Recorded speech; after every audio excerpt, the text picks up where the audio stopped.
Let's talk about our very sweet syndrome, also known as the acute febrile neutrophilic dermatosis. So, what is a sweet syndrome? Do you have any idea? Guess. It's a reactive process, abrupt onset of tender red to purple papules and nodules, which will coalesce to form plaques.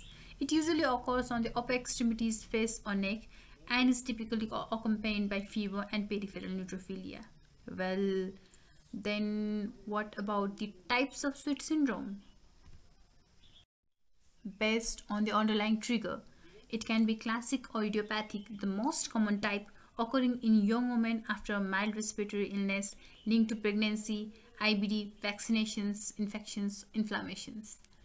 There can be underlying malignancies in around 27% of the case, with acute myelogenous leukemia and myelodysplastic syndrome being the most common malignancies associated.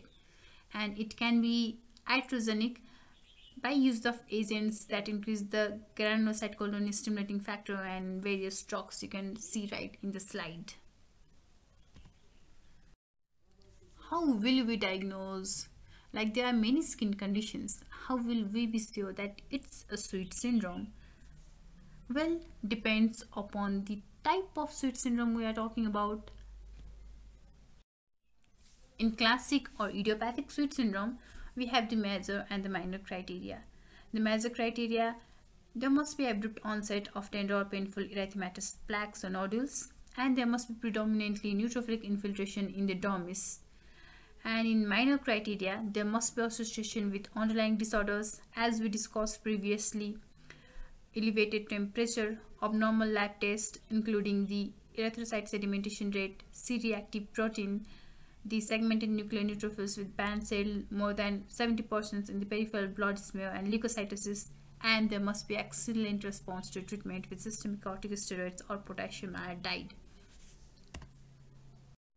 In drug-induced sweet syndrome, well, all the 5 criteria need to meet, and there must be the typical RAS with the histopathological evidence, the elevated temperature, the temporal relationship between the drug ingestion and the clinical presentation, and the resolution of lesions after the drug withdrawal or treatment.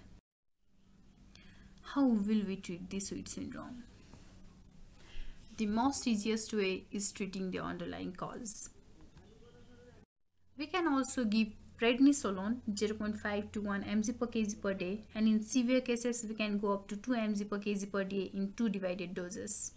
We can also give topical steroids and intralesional glucocorticoids a try if we have localized lesion, and there are numerous other drugs and numerous other clinical trials which all claim to minimize the sweet syndrome. Prognosis wise, most cases resolve spontaneously, but overall prognosis depend on the overlying cause. There can be recurrence of up to 50% and is most likely in case associated with hematological malignancies or drug reactions. Thank you for your attention.